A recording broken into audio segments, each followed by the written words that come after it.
भयो। सबैलाई जय मसीह। तपाईँहरूलाई स्वागत छ आजको 7 र 8 नम्बरको कक्षामा।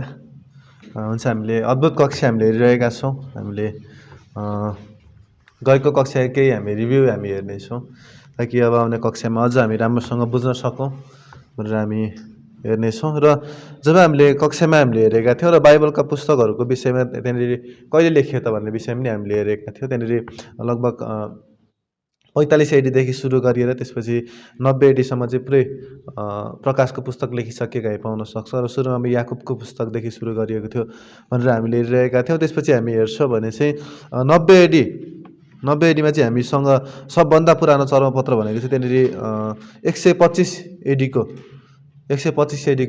मात्र रहेको छ भने भन्न खोजेको मतलब त्यहाँनिर यूहन्नाको चाहिँ केही खण्ड मात्र चाहिँ त्यहाँनिर पाइएको छ र त्यसलाई चाहिँ अझ आधिकारिक दिएको छैन भन्न खोजेको। त्यहाँनिर अझ त्यसलाई चाहिँ हामी प्रमाण लिँदैनौँ भन्न खोज्नु भएको थियो। त्यसपछि हामी 200 एडीतिरको चाहिँ पुरै नयाँ कुराहरू चाहिँ हामी अधिकांश चर्मपत्रहरूमा प्रतिलिपिहरू पाउन सक्छौँ। अनि 200 एडीदेखि चाहिँ हामी पुरै चर्मपत्रहरू चाहिँ भएको हामी पाउन सक्छौँ 200 एडीदेखिको। र त्यहाँनिर हामी हेर्छौँ भने त्यसको अन्तर भनेको चाहिँ 110 वर्षको मात्र छ। 110 वर्षको मात्र हामी अन्तर हामी पाउन सक्छौँ र यसलाई चाहिँ हामी होइन अत्यन्तै प्रयोग गर्न सक्छौँ। यसलाई चाहिँ हामी प्रयोग गर्न सक्छौँ र यसमा चाहिँ हामी पूर्ण रूपमा यो प्रतिलिपिहरूमा चाहिँ पूर्ण रूपमा चाहिँ भर पर्न सक्छौँ र यसमा चाहिँ हेरफेर भएको छैन भनेर हामी विश्वास गर्न सक्छौँ। र अरू धेरै पुस्तकहरूको विषय पनि हामीले त्यहाँनिर तुलना गरेका थियौँ, तुलनात्मक रूपमा हामीले हेरेका थियौँ। त्यहाँनिर हामी हेर्छौँ भने वेदको विषय पनि हामीले हेरेका थियौँ। वेदको विषय पनि हामीले हेरेका थियौँ र यो लेखिएको हुन सक्ने मिति भनेको चाहिँ 1500देखि 1000 BC लगभगमा मात्र छ है। यो के अरे 1500देखि 1000 BC सम्ममा लगभगमा लेखिएको हामी पाउन सक्छौँ। र सम्भवतः यो मोसाको समयतिर भनेर हामी पाउन सक्छौँ। र यसमा चाहिँ सबभन्दा पुरानो चर्मपत्र भनेको चाहिँ 1040 एडीमा चाहिँ नेपालमै पाइएको भन्ने कुरा हामी पाउन सक्छौँ। र यसको अन्तर भनेको चाहिँ 2000 वर्ष हामी पाउन सक्छौँ। 2000 वर्ष हामी पाउन सक्छौँ। तर नयाँ करारको हामी हेर्छौँ भने चाहिँ 110 वर्ष मात्र हामी पाउन सक्छौँ। त्यसपछि हामीले रामायणको विषय पनि हामीले हेरेका थियौँ।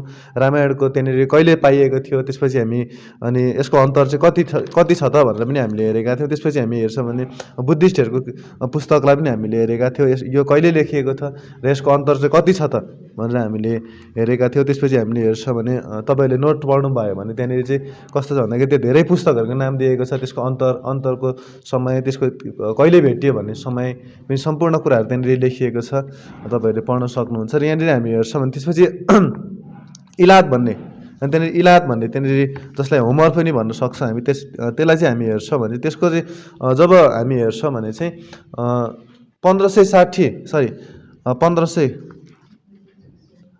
त्यहाँनिर हामी हेर्छौँ त्यति हरफहरूमध्ये चाहिँ त्यहाँनिर 764वटा हरफहरू चाहिँ त्यहाँनिर सङ्ख्याको घेरामा हामी पाउन सक्छौँ। त्यो पुस्तकको भन्नको मतलब त्यहाँनिर 95% चाहिँ त्यहाँनिर मात्र शुद्ध भएको हामी पाउन सक्छौँ। अरू चाहिँ त्यहाँनिर सङ्ख्याको घेरामा हामी पाउन सक्छौँ। त्यसपछि हामी हेर्छौँ महाभारत भनेको चाहिँ त्यहाँनिर इलादभन्दा चाहिँ 8 गुणा ठुलो छ। इलादभन्दा चाहिँ 8 गुणा ठुलो छ भनेको त्यहाँनिर 26,000 हरफहरू चाहिँ सङ्ख्याको घेरामा छन्। 26,000 हरफहरू चाहिँ सङ्ख्याको घेरामा हामी पाउन सक्छौँ। त्यसपछि हामी हेर्छौँ भने चाहिँ जसको अर्थ भनेको चाहिँ 90% मात्र शुद्ध भएको हामी पाउन सक्छौँ त्यहाँनिर। तर बाइबलको विषयमा हामी हेर्छौँ भने चाहिँ नयाँ करारमा लगभग त्यहाँनिर 20,000 हरफहरू छन्। 20,000 हरफहरूमध्ये त्यहाँनिर जम्मा 40वटा हरफहरू मात्र त्यहाँनिर सङ्ख्याको घेरामा भएको हामी पाउन सक्छौँ। 40वटा हरफहरू मात्र सङ्ख्यामा भएको हामी पाउन सक्छौँ। त्यस कारण हामी पूर्ण रूपमा चाहिँ यसको मतलब भनेको चाहिँ नयाँ करार कुनै पनि अन्य प्राचीन पुस्तकभन्दा चाहिँ मजबुत भएको र यसमा हामी पूर्ण रूपमा भर पर्न सक्छौँ भन्ने कुराहरू हामी पाउन सक्छौँ।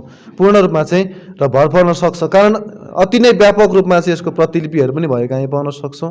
त्यसपछि अत्यन्तै व्यापक रूपमा चाहिँ यसको प्रचार प्रसार भएको हामी पाउन सक्छौँ। त्यसै कारणले चाहिँ यसमा हामी पूर्ण रूपमा भर पर्न सक्छौँ भनेर हामीले हेरिरहेका थियौँ। त्यसपछि हामी हेर्छौँ भने अत्यन्तै अद्भुत कुराहरू हामीले सिकिरहेका थियौँ। त्यसपछि लगभग यसो स्वर्गरोहण हुनुभएको 20 वर्षपछि चाहिँ त्यहाँनिर सुसमाचारको पुस्तकहरू लेखिएको हामी पाउन सक्छौँ। यसो स्वर्गरोहण हुनुभएको लगभग 20 वर्षपछि त्यहाँनिर सुसमाचारको पुस्तकहरू लेखिएको हामी पाउन सक्छौँ। त्यसपछि हामी हेर्छौँ भने अनि हामीले पनि यो पनि हेरेका थियौँ। अब के त उनीहरूले 20 वर्ष भइसक्यो उनीहरूले लेखेको होइन, त्यहाँनिर 20 वर्ष पश्चात उनीहरूले लेख्दैछन् के उनीहरूले अब त्यो बिर्सेको त छैनन् ती घटनाहरू, के त्यहाँ तोडमोड त गरिएको छैन भने त्यहाँनिर अत्यन्तै हामीले त्यहाँनिर त्यो विषयमा पनि हामीले हेरेका थियौँ होइन। त्यहाँनिर हामी हेर्छौँ भने त्यहाँनिर पहिलो कुरो त्यहाँनिर बाइबलले हामी उत्तर पनि हामीले हेरेका थियौँ। बाइबलले उत्तर चाहिँ यस्तो हुनसक्छ, पवित्र आत्माले त्यहाँनिर देखाउनुहुन्छ, पवित्र आत्माले सम्झना दिलाउनुहुन्छ भनेर हामीले सिकिरहेका थियौँ। त्यसपछि हामी हेर्छौँ भने अनि अत्यन्तै जब हामीले उदाहरणहरू हामीले लिइरहेका थियौँ। त्यहाँदेखि 2012मा गएको त्यो 2072मा गएको भूकम्प त कसैले पनि बिर्सिन सक्दैन भनेर हामीले त्यो उदाहरण दिनुभएको थियो गणेश सरले। त्यसपछि हामी हेर्छौँ भन्न खोजेको मतलब हाम्रो जीवनमा कुनै पनि महत्त्वपूर्ण घटना घट्छ भने चाहिँ अनि त्यो अत्यन्तै हामी बिर्सिन अत्यन्तै कठिन हुन्छ भन्न खोजेको होइन। त्यहाँनिर त्यसै कारणले चाहिँ उनीहरूले चाहिँ अत्यन्तै नजिकबाट अझ 12जना चेलाहरू भनेको चाहिँ अत्यन्तै नजिकबाट हिँडेको चेलाहरू भएको हामी पाउन सक्छौँ, अत्यन्तै नजिकबाट गएको चेलाहरू भएको हामी पाउन सक्छौँ। त्यसपछि हामी हेर्छौँ भने त्यहाँनिर मत्तीले लेख्छन् होइन, त्यहाँनिर मत्ती भनेको अत्यन्तै नजिकको चेला थिए। मत्ती भनेको अत्यन्तै नजिकको 12 मध्ये एक अनि त्यहाँनिर कर उठाउने चेला भएको हामी पाउन सक्छौँ। त्यसपछि लुका भनेको चाहिँ पावलको अत्यन्तै घनिष्ठ सहयोगी अनि पावलको अत्यन्तै घनिष्ठ सहयोगी भएको हामी पाउन सक्छौँ। त्यसपछि मर्कुसको विषयमा हामी हेर्छौँ पावल र बर्नबासको सहयोगी, अनि त्यसपछि मुख्य रूपमा चाहिँ पत्रुसको सहयोगी थिए, पत्रुसको सहयोगी भएको हामी पाउन सक्छौँ। त्यसपछि अनि पत्रुसकै साक्षी र रहबरमा चाहिँ त्यहाँनिर मर्कुसले चाहिँ मर्कुसको पुस्तक लेखेको हामी पाउन सक्छौँ। त्यसपछि हामी हेर्छौँ अनि यूहन्ना भनेको चाहिँ त्यहाँनिर अत्यन्तै मुख्य चेला थियो उनी पनि, अनि उसले चाहिँ त्यहाँनिर अत्यन्तै घनिष्ठ अनि यसुको ढुकढुकी सुन्ने चेला भएको हामी पाउन सक्छौँ। अनि त्यसपछि हामी हेर्छौँ सुसमाचारको पुस्तक चाहिँ होइन, हामी सुसमाचारको पुस्तकमा पनि हामी पूर्ण रूपमा चाहिँ हामी भर पर्न सक्छौँ भनेर हामीले देखिरहेको थियो। अत्यन्तै हामी सुसमाचारको पुस्तकमा पनि हामी पूर्ण रूपमा चाहिँ भर पर्न सक्छौँ भनेर हामीले सिकिरहेका थियौँ। अनि त्यसपछि हामी हेर्छौँ भने चाहिँ लुकाले त्यहाँनिर 2वटा पुस्तकहरू लेखिरहेका थिए, अनि लुकाले चाहिँ 2वटा पुस्तकहरू लेखेका थिए, अनि प्रेरितको पुस्तक अनि त्यहाँनिर प्रेरितको पुस्तक हामी पाउन सक्छौँ। त्यसपछि लुकाको पुस्तक लेखेका हामी पाउन सक्छौँ र प्रेरितको पुस्तक चाहिँ लगभग 62 AD तिर चाहिँ उसले लेखिसकेका थिए भनेर हामीले हेरेका थियौँ। किन चाहिँ लेखिसकेका थिए त्यतिखेर चाहिँ किन लेखिसकेका थिए भनेर हामीले प्रमाणहरू पनि हामीले हेरेका थियौँ होइन। कसरी चाहिँ हामी यसमा पूर्ण रूपमा चाहिँ यतिखेरै लेखिसकेको थियो त भन्ने विषयमा पनि हामीले प्रमाणहरू पनि हामीले हेरेका थियौँ। जस्तै त्यहाँनिर हामी हेर्छौँ भने 66 AD मा त्यहाँनिर यहुदीहरूको विद्रोह भएको हामी पाउन सक्छौँ। त्यसपछि 70 AD मा हामी हेर्छौँ भने त्यहाँनिर यरुसलेम नष्ट भएको हामी पाउन सक्छौँ। त्यसपछि पावल पत्रुसको त्यहाँनिर मृत्यु भएको हामी पाउन सक्छौँ। यस्तो महत्त्वपूर्ण कुराहरू कसरी उसले छुटाउन सक्छन् त होइन भनेर त्यहाँनिर हामी थाहा गर्न सक्छौँ। अनि यसरी नै उनले चाहिँ त्यहाँनिर हामी हेर्छौँ भने 62वटा राष्ट्रहरूको नाम उल्लेख गर्छन् होइन। त्यहाँनिर 32वटा राष्ट्रको नामहरू उल्लेख गर्छन्। त्यसपछि 54वटा सहरहरूको नाम उल्लेख गर्छन्, 9वटा महाद्वीपहरूको नाम पनि उल्लेख गर्छन्। त्यसपछि 27वटा साना सहरहरूको नाम पनि उल्लेख गर्छन्। अनि यो उल्लेख गर्छन् भने यसरी त्यो त्यहाँनिर अरू महत्त्वपूर्ण कुराहरू कसरी छुटाउन सक्छन् त। त्यसै कारणले चाहिँ हामी हेर्छौँ भने चाहिँ 62 AD तिर लेखिसकेका भनेर हामी थाहा गर्न सक्छौँ। त्यसपछि हामी हेर्छौँ भने चाहिँ अनि त्यहाँनिर पावलको त्यहाँनिर परिवर्तन र पत्रहरूको त्यहाँनिर शक्तिशाली गवाहीको हामी त्यहाँ कुरा गरिरहेका थियौँ। त्यहाँनिर हामी हेर्छौँ भने त्यहाँनिर पावलले लेखेका कुराहरूको विषयमा त्यो गलातीको पुस्तक थेसलोनिको पुस्तकहरू त्यहाँनिर पावलले लेखेका हामी पाउन सक्छौँ। अत्यन्तै अद्भुत तरिकाले चाहिँ त्यहाँनिर हामी पाउन सक्छौँ। त्यसपछि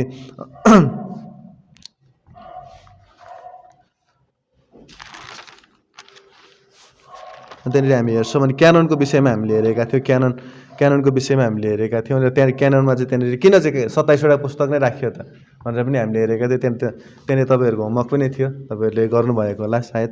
अनि त्यहाँनिर 27वटै पुस्तक चाहिँ किन राखियो त भनेर त्यहाँनिर 5वटा बुँदाहरू हामीले हेरेका थियौँ।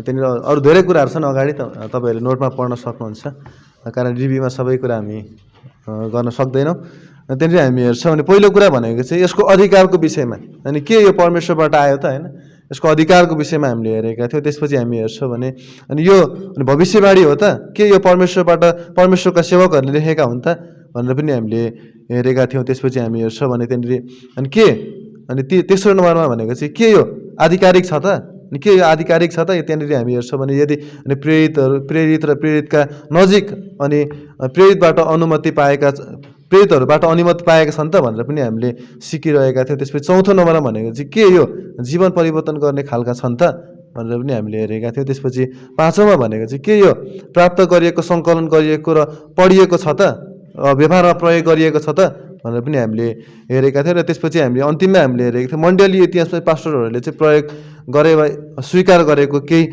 यो प्रेरणा अथवा मुख्य कुराहरूलाई पनि हामीले हेरेका थियौँ। त्यहाँनिर पदहरू त्यहाँनिर कसरी चाहिँ उल्लेख गरे त, त्यहाँनिर इतिहासमा चाहिँ त्यहाँनिर प्रेरणा प्राप्त त्यहाँ पास्टरहरूले चाहिँ त्यहाँनिर कसरी चाहिँ त्यहाँनिर कति पदहरू चाहिँ उल्लेख गरे त आफ्नो पुस्तकमा, आफ्नो सन्देशहरूमा भनेर हामी हेरेका थियौँ। र त्यहाँनिर अन्तिममा चाहिँ हामीले हाम्रो गणेश सरले भन्नुभएको थियो त्यहाँनिर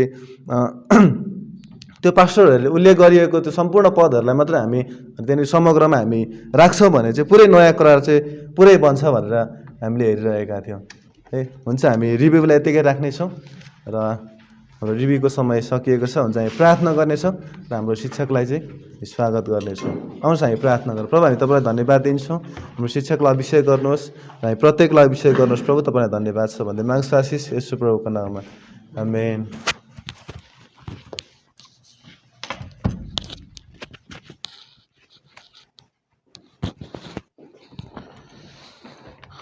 ओके, सबैलाई जय मसीह छ, स्वागत छ। आज मैले स्लाइड बनाउनु पर्ने थियो तर तपाईँहरूले बुझ्नुहुन्छ होला, सायद पेन हामीसँग चल्छ होइन, यो पेन, त्यो पेन चल्छ, त्यहीँ बसिरहेको छ। ओके, त्यस चल्छ। ओके, हुन्छ, तपाईँहरूले 2-3जनाले भनौँ न पदहरू पढेर मलाई सहयोग गरिदिन सक्नुहुन्छ। म केही पदहरू दिन्छु। ओके, पहिलो पद कसले पढ्नुहुन्छ? एकजना पुरुषले ल, देवेन्द्रले पहिलो राजा 6:1 पल्टाइराख्नुहोस्। ओके, अहिले नपढ्नुहोस्, पल्टाइराख्नुहोस्। पहिलो राजा 6:1।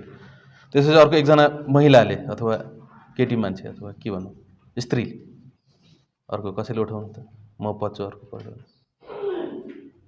कोही ल, उहाँले पढ्नुहुनेछ उत्पत्ति 15:13 पल्टाइराख्नुहोस् ल, उत्पत्ति 15:13। ओके, अब सुरुको यो कक्षामा हामी 2-3वटा कुराहरू हेर्नेछौँ।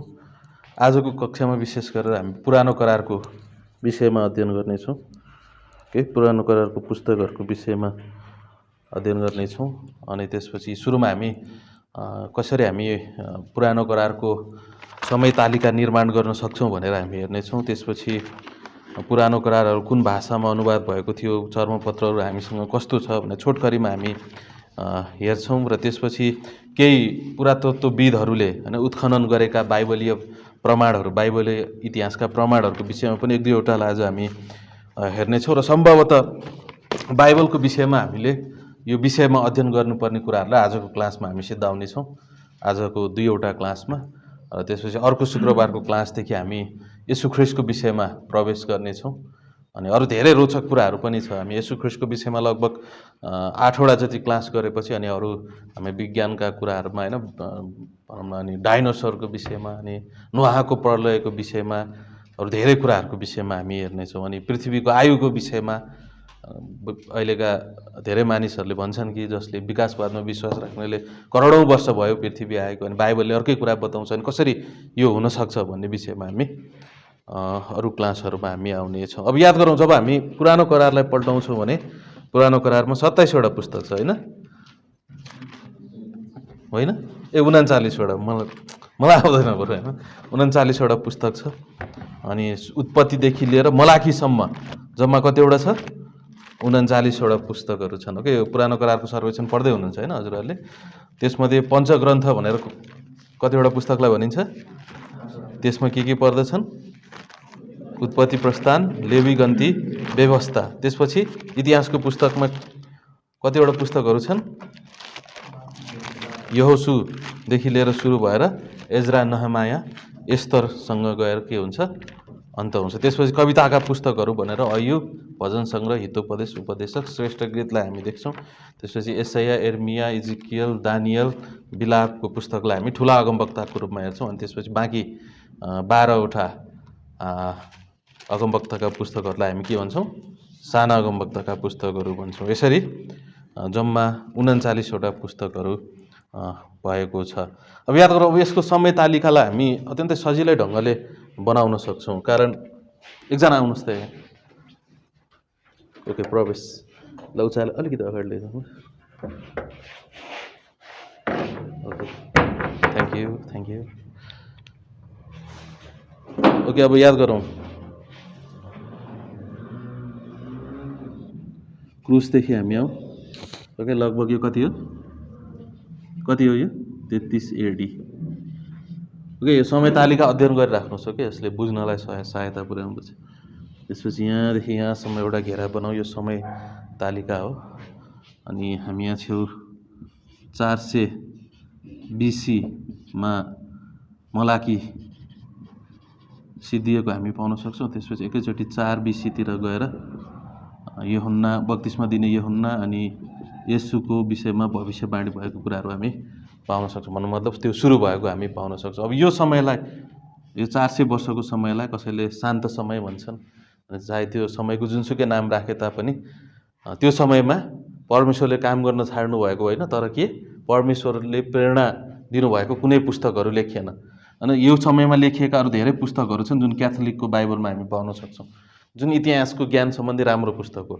त्यो पढ्न सकिन्छ, तर त्यो प्रेरणा प्राप्त होइनन्। तर त्यसमा भनौँ यो समयमा के भयो भनेर ती पुस्तकहरूमा लेखेको हामी पाउन सक्छौँ, 400 वर्षको समयमा। अब त्यसपछि हामी सलोमनको समयमा जान्छौँ भने लगभग यो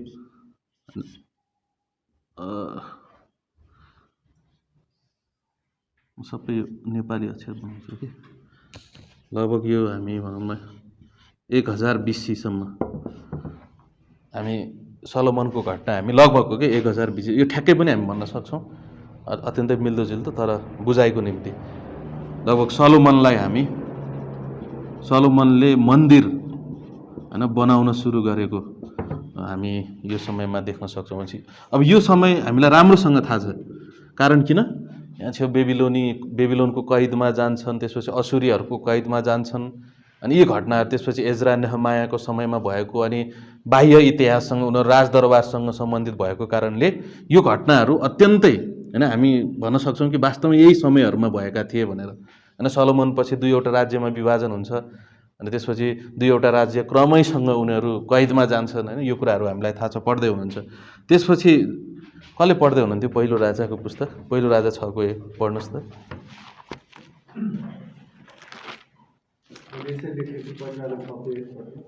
अनि यस्तो भयो, इजरायलीहरू मिस्र देशबाट निस्केर आएका 480 वर्षमा सुलेमानले इजरायलमाथि राज्य गरेको 4औं वर्षको दोस्रो महिना अर्थात् जीव महिनामा उनले परमप्रभुको भवन निर्माण गर्न सुरु गरे। अब यहाँ चाहिँ समय दिएको छ, हेर्नुहोस् त, धन्यवाद, बस्नुहोस्। इजरायलीहरू मिस्र देशबाट निस्केर आएका 480 वर्षमा सलोमनले के गरे?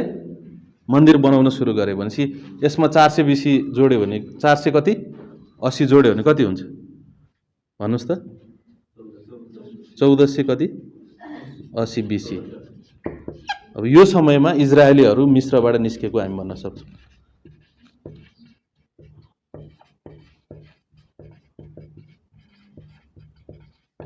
होइन र कि होइन? बाइबलले त्यही भन्छ। ओके, अब यहाँसम्म हामी अत्यन्तै राम्रोसँग इतिहासलाई अध्ययन गर्न सक्छौँ। अनि त्यसपछि सलोमनले मन्दिर बनाउन सुरु गरेको दिन कति थियो? त्यहाँ 480 वर्षपछि इजरायलीहरू मिस्रबाट निस्केको 480 वर्षपछि भनेपछि यहाँ छेउ हामी जान सक्छौँ। त्यसपछि अर्को पद उत्पत्ति 15 तिर पढिदिनुहोस् त कृपया। कति 15 को 13।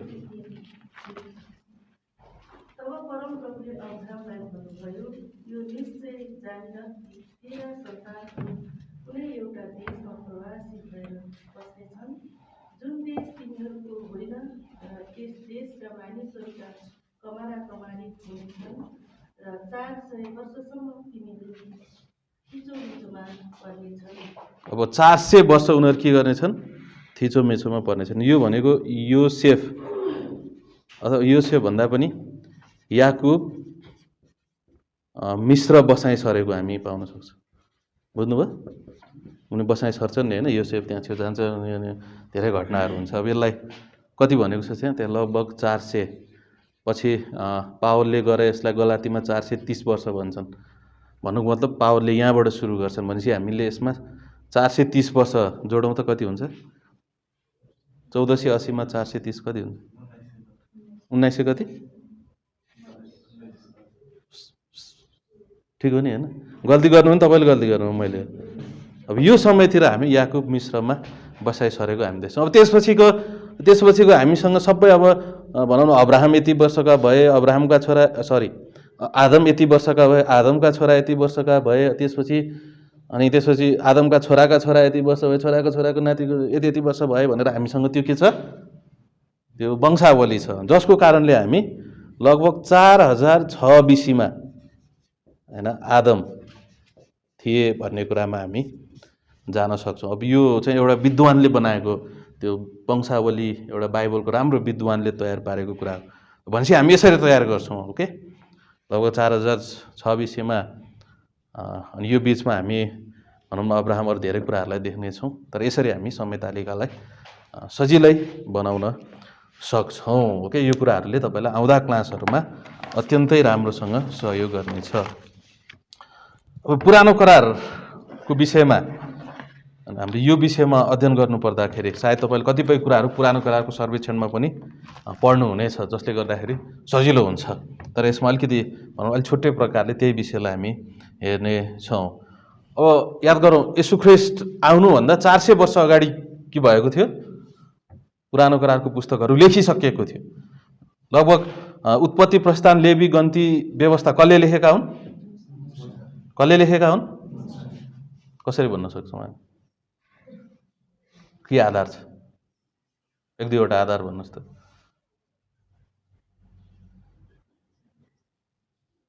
मूसाले लेखेका हुन्। ओके, के हो आधार? के हो?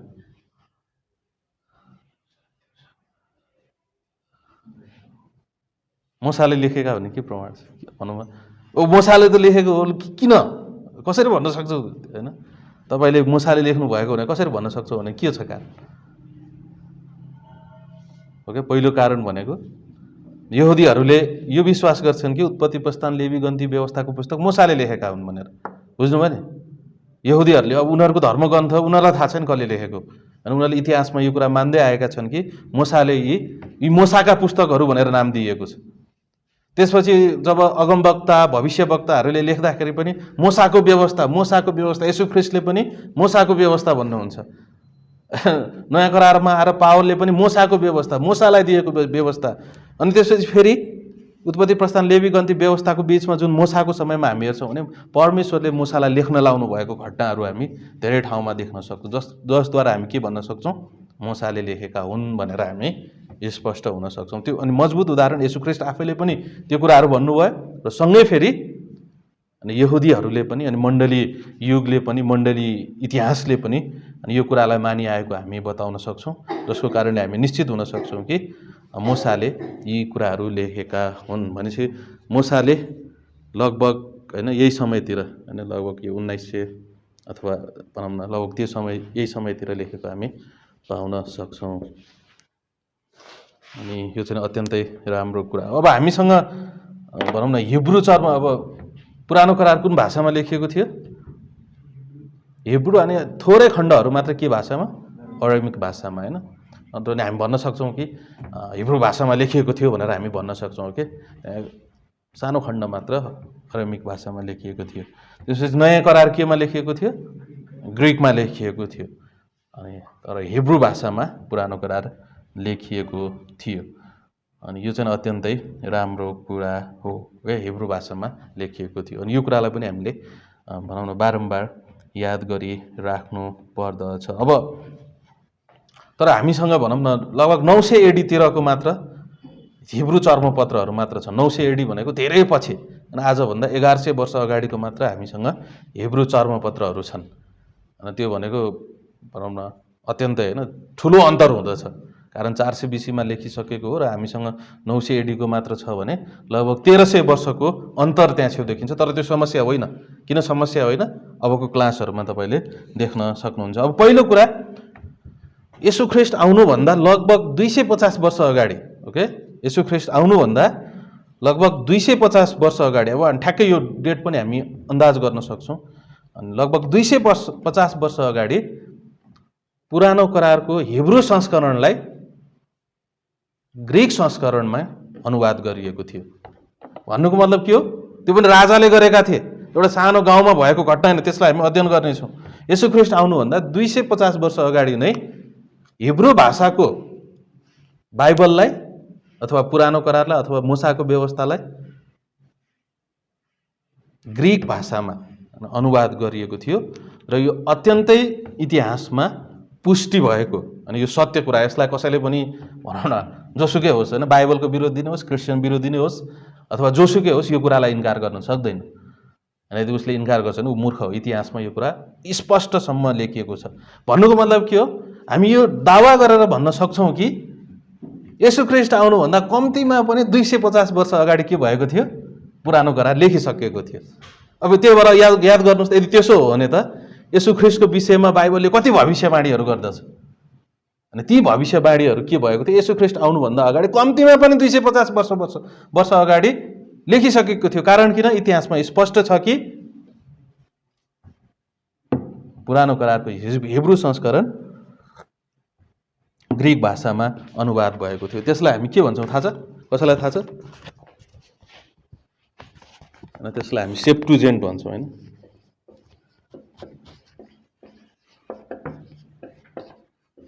सेप्टुजेन्ट भनेर हामी भन्दछौँ।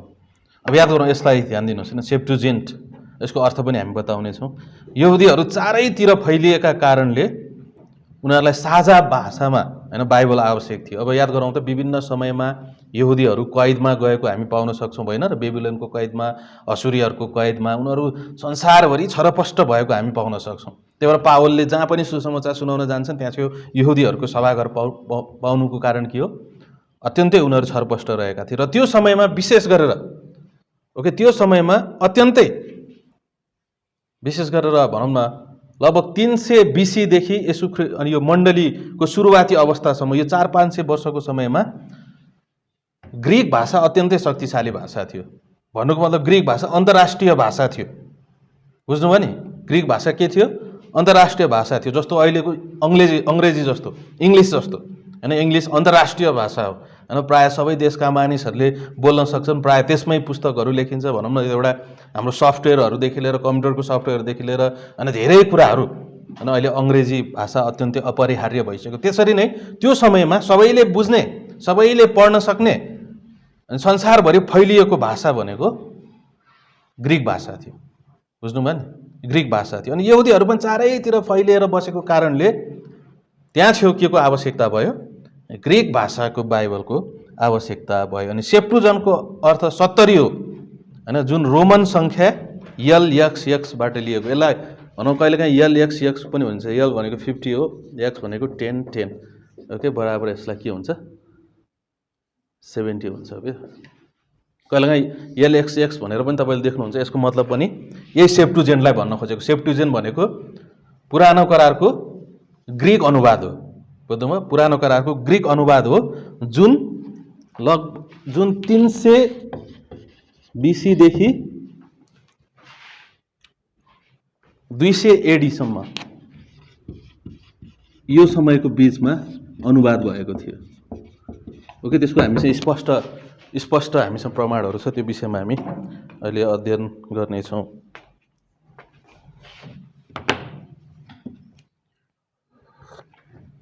अब याद गरौँ त, त्यो समयमा होइन मिस्रका राजा टलोमी फिलेडेल्फिया, यो स्लाइड बनाएको भए तपाईँलाई बुझ्न सजिलो हुन्छ, तर ध्यान दिनुहोस्। यो सबै नोट्समा छ। मिस्रका राजा टलोमी फिलेडेल्फिया भन्ने जो 285 देखि 286, यसलाई म बोर्डमा लेखिदिन्छु।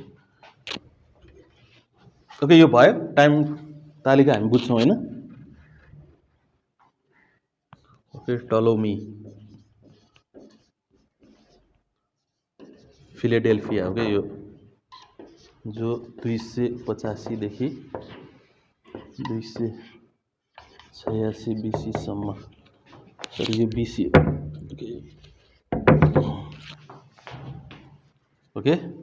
यो समयका मिस्रका राजा थिए यी मानिस। त्यो समयका मिस्रका राजा थिए जसको नाम के थियो? टलोमी फिलेडेल्फिया, जसले पुरानो करारको हिब्रू भाषालाई नयाँ करारमा अनुमति गर्नको निम्ति अथवा अनुवाद गर्नको निम्ति उनले आज्ञा दिएका थिए। भन्नुभयो एउटा राजाले, त्यतिखेरको समयमा एउटा राजाले पुरानो करारको हिब्रू भाषालाई ग्रिक भाषामा अनुवाद गर्नको निम्ति उनले भनेका थिए। अनि यो टलोमी राजा साहित्यमा अत्यन्तै लगाव भएका व्यक्तिको रूपमा चिरपरिचित छन्। अनि उनी अत्यन्तै साहित्यिक कुराहरूमा, लेखका कुराहरूमा चाख दिने लगाव भएका एउटा चिरपरिचित राजा थिए। अनि उनकै मातहतमा एलेक्जेन्ड्रियाको पुस्तकालय उद्घाटन भएको थियो, अनि जुन 900 वर्षसम्म विश्वको आश्चर्यमा पर्दथ्यो। अनि अहिले पनि त्यो भनौँ न अलेक्जेन्ड्रियाको पुस्तकालय, अहिले त्यसका अवशेषहरू अहिले पनि छन्। अनि उनले नै यो ठुलो पुस्तकालयको उद्घाटन गरेका थिए। भन्नुको मतलब के हो, टलोमी राजा अत्यन्तै साहित्यहरूमा चाख लिँदथे। अनि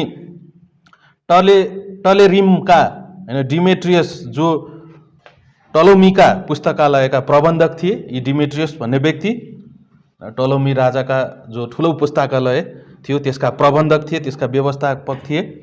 अनि यो व्यवस्थापकले राजालाई यहुदीहरूको व्यवस्थामा चाख जगाए। यहुदीहरूको व्यवस्थामा अथवा पुरानो करारमा उनले चाख जगाए। यो पनि एउटा राम्रो लेख हो, यसलाई पनि हामीले संरक्षण गर्नुपर्छ, अथवा भनौँ न उनले त्यो चाख जगाएको हामी पाउन सक्छौँ। जसको कारणले यी राजाले यरुसलेमका एलेजर महापुजारी कहाँ टोली पठाउने सल्लाह प्राप्त गरे। भने उनको पुस्तकालयका हाकिमले टलोमी राजालाई के भने, हामीले यहुदीहरूको त्यो व्यवस्थालाई पनि सङ्कलन गर्न जरुरी छ, त्यही भएर तपाईँ पठाउनुहोस् आफ्ना मानिसहरूलाई र ती यहुदीहरूलाई बोलाउनुहोस् ताकि हामी त्यसलाई भनौँ न संरक्षण गर्न पठाउँ। अनि त्यसपछि उनले एउटा झुन्ड पठाउँछन्, एउटा भनौँ सन्देश पठाउँछन्। त्यतिखेर एलेजर भन्ने महापुजारी हुन्छन् यरुसलेममा। अनि उनलाई यो सन्देश पुग्न बित्तिकै उनले हरेक कुलबाट 6 जना अनुवाद गर्नको निम्ति मिश्रमा पठाउँछन्। अनि हरेक कुलबाट 6 जना, लगभग 72 जना मानिसहरू जो विज्ञ थिए, जो अगुवाहरू थिए, अनि जसलाई पुरानो करार थाहा थियो, जसलाई हिब्रू भाषा राम्रोसँग थाहा थियो। अनि यी महापुजारीले प्रत्येक कुलबाट 12 कुलबाट 6 जना छानेर अलेक्जेन्ड्रिया अथवा यी राजा कहाँ पठाइदिन्छन्, अनि मिश्र कहाँ पठाइदिन्छन्। अनि त्योसँग यो टोलीसँगै, त्यो 6 जनाको टोलीसँगै उनले पुरानो करारको अति राम्रो चर्मपत्रहरू पनि पठाइदिन्छन्। अनि विशेष गरेर त्यो समयमा सुन्दर चर्मपत्रहरू, अत्यन्तै राम्रोसँग स्पष्टसँग लेखिएका चर्मपत्रहरू होइन एलेजर पुजारीले पठाइदिन्छन्। अत्यन्तै राम्रो होइन, छालामा लेखिएको, अत्यन्तै व्यवस्थित, सुव्यवस्थित, अत्यन्तै राम्रोसँग राखिएको, अनि अत्यन्तै केरमेटहरू नभएको होइन स्पष्ट भएको चर्मपत्रहरू पनि यी महापुजारीले ती 6 जना टोलीलाई, ती 72 जनालाई पठाइदिन्छन् एलेक्जेन्ड्रियामा अथवा मिश्रमा। अनि यो 6 जनाको टोली, यो 72 जनाको टोलीलाई राजाले अत्यन्तै राजकीय रूपमा खानपिन दिन्छन् होइन, अत्यन्तै भनौँ न सुविधा दिन्छन्।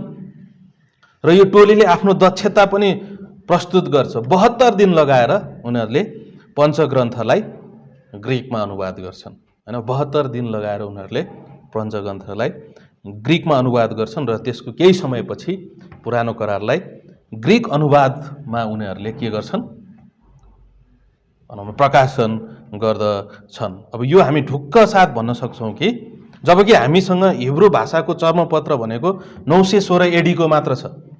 916 एडी भनेको एडी होइन, धेरै पछि मात्र हामीसँग छ। तर हामी यो भन्न सक्छौँ कि इतिहासमा टलोमी फिलाडेल्फिया जस्तो शक्तिशाली राजाले हिब्रू भाषाको पुरानो करारलाई ग्रिक भाषामा अनुवाद गर्न लागेका थिए। भनेपछि हामी दावाका साथ भन्न सक्छौँ कि कम्तीमा पनि येशू ख्रीष्ट आउनुभन्दा 250 वर्ष अगाडि पुरानो करार लेखिसकेको थियो, प्रकाशन भइसकेको थियो, विभिन्न भाषामा अनुवाद पनि भइसकेको थियो। जस्तो येशू ख्रीष्ट आउनुभन्दा 500 वर्ष अगाडि नै समरिटियनहरूले आफ्नो भाषामा पुरानो करारलाई अनुवाद गर्दछन्। येशू ख्रीष्ट आउनुभन्दा 500 वर्ष लगभग 500 BC-मा नै पुरानो करारको हिब्रू संस्करणलाई समरिटियन भाषामा कतिपय पुस्तकहरू उनीहरूले अनुवाद गर्दछन्।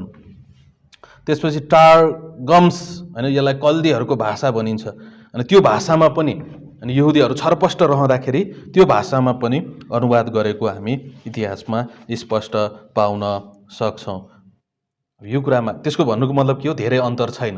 अब लगभग 300 BC, लगभग 285 BC होइन 300 BC-मा यो राजाले अनुमति दिएका थिए भने 400 BC-मा मलाकीको पुस्तक लेखेको थियो भने होइन ऐतिहासिक रूपमा जम्मा 100 वर्षको मात्र त्यहाँ छेउ अन्तर हुन आउँछ। तर यहुदीहरूले आफ्नो पुस्तकहरूलाई अत्यन्तै राम्रोसँग उनीहरूले संरक्षण गरेर राखेको हामी स्पष्ट इतिहास पाउन सक्छौँ। अनि यो अत्यन्तै राम्रो कुराहरू हो। अनि त्यसपछि त्योभन्दा पनि अझ अचम्मित पार्ने कुरो जसलाई हामी तपाईँले डेड सी स्क्रोल्स भनेर कसैले सुन्नु भएको छ? डेड सी स्क्रोल्स हो कि यसलाई चाहिँ भनौँ न मृत समुद्रमा भेटिएको चर्मपत्रहरू भनेर हामी भन्न सक्छौँ। डेड सी स्क्रोल्स होइन, तपाईँले यो विषयमा जस्तो सेप्टुजेन्टको विषयमा तपाईँले युट्युबहरूमा भिडियोहरू देख्न सक्नुहुन्छ, धेरै राम्रा भिडियोहरू होइन, त्यहाँ चाहिँ पनि तपाईँले अध्ययन गर्न सक्नुहुन्छ। त्यसपछि यो डेड सी स्क्रोल्स भन्ने पनि तपाईँले युट्युबमा धेरै राम्रा भिडियोहरू बनाएका छन् होइन, त्यसमा पनि तपाईँले हेर्न सक्नुहुन्छ। अब याद गरौँ 1947 AD-मा लगभग आजभन्दा 75 वर्ष अगाडि त्यही समयमा इजरायल पुनर्स्थापना पनि भएको थियो। अनि त्यही समयमा इजरायल पुनर्स्थापना पनि भएको थियो। अनि मृत सागर भनेको यरिको सहरको दक्षिणी भाग, अहिले पनि मृत सागर छ होइन, जहाँ छेउ मृत सागर भनेको एकदम नुन भएको सागर होइन, त्यहाँ छेउ कुनै जीव रहँदैन। हामी त्यसलाई नक्सामा पनि तपाईँहरूले देख्न सक्नुहुन्छ होइन, आज पनि त्यो ठाउँ छ। अनि आजभन्दा 75 वर्ष अगाडि होइन 1976 AD-मा एउटा मोहम्मद नाम गरेको केटाले आफ्नो हराएको भेडालाई खोज्दै थियो। उसले एउटा ढुङ्गाको भिरको एउटा गुफा जस्तो प्वालमा एउटा ढुङ्गा फ्याँके अनि एउटा गुफा जस्तो प्वालमा उनले एउटा ढुङ्गाले हिर्काए। अनि उनलाई अचम्मित पार्ने खालको एउटा आवाज सुने। जब उनले ढुङ्गा हान्छन् त्यहाँभित्र अनि टाङरङ्ग गरेको आवाज उनले पाउँदछन्, अथवा केही फुटेको आवाज होइन, केही भाँडो फुटेको आवाज उनले पाउँदछन्। अनि यसलाई उनी खोज्दै जाँदाखेरि एउटा अद्भुत कुरा उसले देख्दछ। त्यो गुफाको भुइँमा छालाका चर्मपत्रहरू मुठ्ठा होइन ठुलो माटोको भाँडामा सुतीको कपडाले बेरेर राखेको होइन ठुला छालाका चर्मपत्रहरू उनले भेट्दछन्। अनि यो भाँडालाई यति सुरक्षित तरिकाले राखिएको थियो कि 1900 वर्षसम्म पनि यी चर्मपत्रहरू, अधिकांश चर्मपत्रहरू केही पनि भएका थिएनन् होइन, बिग्रिएका थिएनन्। लगभग त्यो यसु ख्रिस्टको समयतिर त्यो गुफामा यी चर्मपत्रहरू राखिएको थियो। अनि यो पछि यो घटना विकसित हुँदै गयो, भनौँ फैलिँदै गयो, विभिन्न घटनाक्रमहरू हुँदै गयो र यी चर्मपत्रहरू होइन ठुला विद्वानको हातमा पर्न थाले, बाइबलका विद्वानका। अनि त्यसपछि बाह्य संसारका विद्वानहरूलाई पनि यो विषयमा चाख जाग्न थाल्यो। अनि त्यसपछि उनीहरूले यो मृत सागरको छेउमा भएका यी गुफाहरूमा, जसलाई कुमराम गुफाहरू भनिन्छ होइन, कुमराम गुफा, अनि यो मृत सागरको छेउमा रहेका यी गुफाहरूमा उत्खनन गरिन थाल्यो। अनि उत्खनन गरेपछि यति त्यहाँ छेउ चर्मपत्रहरू भेटियो अनि जुन 300 BC देखि अनि उनीहरूले यसलाई भनौँ न यसको कति सालमा यो बनेको थियो त भनेर उनीहरूले भनौँ न डेट अथवा मिति तोक्दाखेरि विभिन्न दृष्टिकोणले उनीहरूले मिति तोके। कम्तीमा पनि यो 300 BC देखि 100 BC को भित्र, अथवा यसु ख्रिस्ट आउनुभन्दा धेरै अगाडि नै होइन, लगभग यसु ख्रिस्टकै समयतिर यो गुफामा यी चर्मपत्रहरू राखिएका थिए। अनि विभिन्न तवरले निर्धारण गर्दा पनि कम्तीमा पनि यी भेटिएका चर्मपत्र कम्तीमा पनि 100 BC-तिरका हुन्। यो चाहिँ सेकुलर विद्वानहरूले पनि यो कुरालाई विश्वास गर्छन् अनि उनीहरूले यो कुरालाई स्वीकार गर्छन् कि कम्तीमा पनि यो मृत सागरको कुमराम भन्ने गुफामा भेटिएका चर्मपत्रहरू 100 BC-का थिए। अब यी चर्मपत्रहरूमा बाइबल बाहेक अन्य पुस्तकहरू पनि थिए, यहुदीहरूका पुस्तकहरू पनि, जस्तो कि तर बाइबलको लगभग पुरानो करारको सम्पूर्ण चर्मपत्रहरू अथवा चर्मपत्रका अवशेषहरू, खण्डहरू त्यहाँ छेउ पाइएको थियो। जस्तो कि उत्पत्तिको 20वटा खण्डहरू त्यहाँ छेउ पाइएको थियो, प्रस्थानको 17वटा खण्डहरू त्यहाँ छेउ पाइएको थियो, अनि लेवीको 15वटा चर्मपत्रका खण्डहरू पाइएको थियो, अनि गन्तीको 8वटा, त्यसपछि व्यवस्थाको पुस्तकको 30वटा, अनि त्यसपछि यहोशूको 2वटा, न्यायकर्ताको 3वटा, पहिलो दोस्रो सामुएलको 4वटा, पहिलो दोस्रो राजाको 3वटा, यसलाई पछि सार्न सक्नुहुन्छ। ओके, यशायाका 21वटा, अनि यो यशाया चाहिँ अत्यन्तै महत्त्वपूर्ण छ। त्यसपछि एर्मियाका 6वटा, अनि इजिकियलका 6वटा, साना अगमवक्ताका 8वटा, भजन सङ्ग्रहका 36वटा, हितोपदेशका 2वटा, अयुबको 6वटा, श्रेष्ठ गीतको 4वटा, रुथको 4वटा, उपदेशकको 2वटा, बिलापको 4वटा, अनि दानियलको 8वटा, एजरा नेहमायाको 1वटा, र त्यसपछि पहिलो दोस्रो इतिहासको 1 वटा। अनि यो कुमरान भन्ने ठाउँमा त्यो गुफामा नभेटिएको भनेको मात्र एस्तरको कुनै चर्मपत्र भेटिएन। अरू पुरानो करारको सम्पूर्ण पुस्तकको कुनै न कुनै खण्ड अथवा कुनै न कुनै स्वरूपमा यी चर्मपत्रहरू, यी लेखहरू त्यहाँ छेउ भेटियो। अनि जुन अत्यन्तै यो शक्तिशाली गवाही हो। अब त्यसपछि सेकुलर भनौँ न, यहाँ विद्वानहरूले यसलाई कहिलेको होला त, यो कहिलेदेखि त्यो गुफामा राखियो त भनेर खोज्दाखेरि कम्तीमा पनि 100 BC-तिर, भनेको येशू ख्रीष्ट आउनुभन्दा 100 वर्ष अगाडि। कतिले अझ अनुसन्धान गर्दै जाँदाखेरि 300 BC-देखि 100 BC भित्र येशू ख्रीष्ट आउनुभन्दा कम्तीमा पनि 100 वर्ष अगाडि तयार पारिएका यी चर्मपत्रहरू हुन्, जुन अत्यन्तै यसलाई 21औं अथवा 21औं शताब्दीको सबभन्दा ठुलो खोज पनि भनिएको छ, सबभन्दा ठुलो प्राप्ति पनि भनिएको छ, सबभन्दा ठुलो उत्खनन पनि भनिएको छ। अनि आज धेरै भिडियोहरू तपाईँ युट्युबमादेखि लिएर विभिन्न वेबसाइटहरूमा, क्रिस्चियन पुस्तकालयहरूमा, अनि यो सम्पूर्ण चर्मपत्रहरू आज पनि इजरायलको यरुसलेमको म्युजियममा सुरक्षित राखिएको छ। मानिसहरूले त्यहाँ छेउ गएर हेर्न सक्छन्, यसलाई अध्ययन गर्न सक्छन्। अब यसलाई अध्ययन गर्दा अब याद गर्नुहोस्, यो कुरालाई ध्यान दिनुहोस्, अब यसलाई हेर्दा र अहिलेको बाइबललाई हेर्दाखेरि, अहिलेको पुरानो करारलाई हेर्दाखेरि कुनै पनि परिवर्तनहरू पाइएन। जस्तो 1947 AD सम्म त धेरैले आक्रमण गर्थे, खोइ त तिमीहरूसँग पुरानो करारको त्यति पुरानो चर्मपत्रहरू छैन, हिब्रू भाषाको तिमीहरूसँग धेरै चर्मपत्रहरू छैन, बिचमा कसैले परिवर्तन गरिदियो कि दन्त्य कथाहरू राखिदियो कि, अनि उनीहरूले यो किसिमको आक्रमण बाइबलमा गरिएका थिए। जब यो कुरालाई भेटियो, जब भनौँ अवश्य पनि परमेश्वरले त्यहाँ चाहिँ लुकाएर राख्नु भएको थियो, जब यो चर्मपत्रहरू भेट्यो त्यसपछि सबै आलोचकहरू चुप लागे। कारण किन? अहिलेको भनौँ न पुरानो करारको जति पनि चर्मपत्रहरू छन् र अहिले जुन पुरानो करार हामीसँग छ त्यससँग अनुवाद गर्दाखेरि हुभाउ त्यहाँ चाहिँ बिचमा कुनै परिवर्तन पाइएन। जस्तो कि यशायाको पुस्तकमा यो 1948 भन्दा अगाडि यशायाको पुस्तकलाई विभिन्न बाइबलका आलोचकहरूले कसरी आक्रमण गर्थे थाहा छ? यशायाको पुस्तकलाई कम्तीमा पनि 2 जना 3 जना लेखकले लेखेका थिए भनेर उनीहरूले यसरी आक्रमण गर्दथे। कारण किन? 1 देखि 39 यशाया 1 देखि 39 सम्मको भाषा शैलीहरू एक किसिमको छ र त्यसपछि 40 अध्यायदेखि 66 अध्यायसम्मको भाषा शैली अर्को प्रकारको छ। अनि त्यसपछि यस्तो लाग्छ सबभन्दा धेरै भनौँ न येशू ख्रीष्टको विषयमा भविष्यवाणी भएको, भविष्यवक्ताले लेखेको पुस्तक भनेको यशायाको पुस्तक थियो, जसको कारणले गर्दाखेरि पनि विश्वास क्रिस्चियनिटीलाई गलत साबित गर्नको निम्ति यशायाको पुस्तकमा अत्यन्तै आक्रमण गरिन्थ्यो र त्यहाँ चाहिँ भनिन्थ्यो कि यशाया त 2 जनाले 3 जनाले अथवा पछि चर्चले, पछि मण्डलीका गुरुहरूले लेखेका पनि हुन सक्छन्। जस्तो कि यशाया 53 अध्यायमा जब यशाया 53 अध्याय पढ्छन् भने जसले पनि थाहा पाउन सक्छ कि यो येशू ख्रीष्टको विषयमा लेखेको हो भने। यदि येशू ख्रीष्टको विषयमा कसैलाई जानकारी छ र यशाया 53 अध्याय पढ्छ भने येशू ख्रीष्टको विषयमा लेखेको हो भनेर त्यो निश्चित हुन्छ। जब हामी यशाया 35 अध्याय पढ्छौँ भने येशू ख्रीष्टले गर्ने चमत्कारहरूको विषयमा लेखिएको छ। 40 अध्याय पढ्छौँ भने बप्तिस्मा दिने यूहन्नाको आगमनको विषयमा बताइएको छ।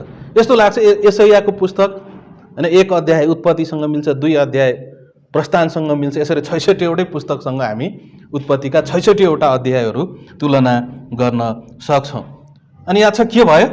यो कुमरान भन्ने ठाउँमा यशायाको पुरै पुस्तक भेटियो, त्यो पनि एउटै मुट्ठामा, जसको मिति 125 BC, येशू ख्रीष्ट आउनुभन्दा 125 वर्ष अगाडि त्यो मुट्ठा तयार भएको थियो भनेर त्यसलाई मिति तोकियो। अनि त्यो मुट्ठा उनीहरूले खोल्दै जाँदा त यशायाको पुस्तक लगभग एउटा अक्षर पनि केर्मेट नहुने गरेर अत्यन्तै राम्रोसँग राखिएको थियो र जसरी आक्रमण गरिन्थ्यो नि 2 जनाले लेखेको हो भनेर उनीहरूले एउटै मुट्ठामा हैन यशायाको सम्पूर्ण पुस्तकहरू उनीहरूले पाए। अनि त्यसपछि आलोचकहरू के भए? चुप। त्यसपछि यशायाको पुस्तकमा कसैले आक्रमण गर्न थालेन। भन्नुहोस् त परमेश्वरले कसरी आफ्नो वचनलाई हैन सुरक्षित राख्नु? यशायाले सबभन्दा धेरै हैन भविष्यवाणी गर्ने येशू ख्रीष्टको विषयमा भनेको यशायाको पुस्तक होइन। त्यही छेउ कन्या गर्भधारणको विषयमा, त्यही छेउ भनौँ न 9 अध्यायमा येशू ख्रीष्टको विषयमा, 53 अध्यायमा येशू ख्रीष्टको क्रुसको विषयमा, 35 अध्यायमा येशू ख्रीष्टको चमत्कारहरूको चिन्हहरूको विषयमा, आश्चर्य कर्महरूको विषयमा, त्यसपछि 40 अध्यायमा बत्तिसमा दिने यूहन्नाको विषयमा, त्यसपछि अरू धेरै होइन यसैया सबभन्दा धेरै येशू ख्रीष्टको विषयमा बताउने पुरानो करारको भविष्यवाणीको पुस्तक हो। अनि त्यसपछि जब यो मृत सागरको छेउमा गुफामा भेटिएको यो चर्मपत्रमा यसैयाको पुस्तक सबभन्दा राम्रोसँग राखिएको पुस्तक भनेको यसैयाको पुस्तक थियो। अनि आज पनि त्यो सुरक्षित छ। अनि त्यसपछि सबैजना चुप लागे। अनि कतै मण्डलीले कोरेर लेखेका हुनसक्छ यो भविष्यवाणीहरू मिलाउनको निम्ति भनेर आक्रमण गर्थे। तर त्यसपछि उनीहरूले नै मिति तोके कि कम्तीमा पनि यो 125 BC-मा होइन तयार पारिएको हो भने, अझ त्योभन्दा पनि पुरानो हुनसक्छ। किनकि 125 BC-को हो भने त अवश्य पनि केही वर्ष अगाडि त्यो लेखियो होइन र। मसँग यो बाइबल छ भने, यो बाइबल चाहिँ 2072 भन्यो भने अझै छापाखानामा योभन्दा अगाडि नै थियो होइन। छापाखानामा कसैले टाइप गर्दै थियो भनेपछि धेरै अगाडि नै यो बनेको थियो। त्यो यसैयाको पुस्तक कम्तीमा पनि येशू ख्रीष्ट आउनुभन्दा 300 वर्ष अगाडिको हुनसक्छ। अनि जसको कारणले हामी दावा गर्न सक्छौँ र हामी ढुक्क हुन सक्छौँ कि वास्तवमै परमेश्वरले आफ्नो वचनलाई त्यहाँ छेउ राख्नुहुन्छ। ओके, कसैले भजन सङ्ग्रह 12को 6देखि 7लाई पल्टाइराख्नुहोस्। कसले पढ्नुहुन्छ हात उठाउनुहोस् त। भजन सङ्ग्रह 12को 6 र 7लाई के कसले पढ्नुहुन्छ? ओके, अहिले नपढ्नुहोस्, पल्टाइराख्नुहोस्। ओके, सिर्जनाले हात उठाउनु भएको छ। ओके, अब त्यो गुफामा कसले राख्यो त, अनि कसले यो चर्मपत्रहरू राख्यो भनेर त्यहाँ छेउ अनुसन्धान हुन थाल्यो। अनि त्यसपछि एसेन्स भन्ने मानिसहरूले, अनि एसेन्स भन्ने झुन्डले लगभग येशू ख्रीष्टको समयतिर जब रोमीहरूले इजरायलीहरूमाथि, यहुदीहरूमाथि शोषण गर्न थाले, त्यसपछि यी मानिसहरू ती गुफामा गएर बसेका थिए। अनि भनौँ न, जब ध्यान दिएर सुन्नुहोस् ल, जब त्यो पद अहिले पढिन्छ, पदतिर ध्यान दिनुहोस्, एकजनाले पल्टाइपुग्छ। ओके, अनि अहिलेका जब यी मानिसहरूले त्यो गुफा उत्खनन गर्दै गए, त्यहाँभित्र मानिस बसेका बनावटहरू, संरचनाहरू पाए। त्यहाँभित्र घरहरू भएका, होइन, पानी छान्ने भनौँ न तलाउहरू भएका, यतिसम्म कि भनौँ न यी एसेन्स भन्ने यी यहुदीका एउटा फरिसी सदुकीहरू भने जस्तै एउटा भनौँ एउटा झुन्ड थिए यिनीहरू। अनि यो एसेन्स भन्ने अत्यन्तै यो राम्रो झुन्ड थिए। अनि यो रोमीहरूले सताउँदाखेरि उनीहरूले यो गुफाहरूमा गएर बसेका थिए। यति सबैको उनीहरूको पानी छान्ने प्रविधि पनि अत्यन्तै राम्रो थियो। जस्तो कि उनीहरूले एउटा ठुलो पोखरीमा, ठुलो पोखरी भनेको एउटा भनौँ न, पोखरी भनेको ठुलो पोखरी होइन, तर एउटा ड्रम जस्तो होइन, 1000 लिटर अट्ने जस्तो एउटा पोखरी, त्यहाँ छेउ पानी राख्ने, अनि त्यसपछि अर्को पोखरी बनाउने, त्यो पानीलाई केही समयपछि त्यहाँ जमाएपछि त्यही पानीलाई अर्को पोखरीमा राख्ने।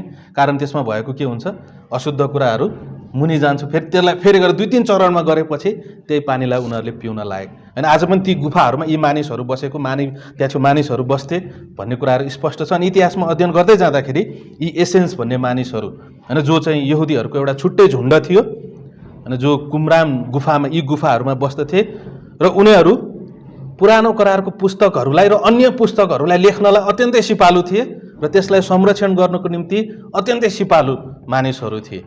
अनि उनीहरू त्यो गुफामा बसोबास गर्दाखेरि त्यो समयको चर्मपत्रहरू त्यहाँ छेउ राखिएको थियो। अनि एकैचोटि 1948मा, होइन, आजभन्दा 75 वर्ष अगाडि परमेश्वरले कुनै न कुनै तवरले बाहिर ल्याइदिनु भयो। अनि जति पनि बाइबलका आलोचकहरू थिए ती सबै के भए, चुप लाग्न थाले। अब त्यहाँ चाहिँ अन्य धेरै टिप्पणीका, होइन, यहुदी टिप्पणीहरू, यहुदीका अरू पुस्तकहरूको विषयमा पनि, होइन, त्यो त्यहाँ छेउ भनौँ न विशेष गरेर यो चर्मपत्रहरू त्यो मृत सागरको गुफाहरूमा भेटेको हामी पाउन सक्छौँ। त्यसपछि पढ्नुहोस् त भजन सङ्ग्रह 12को 6देखि 7।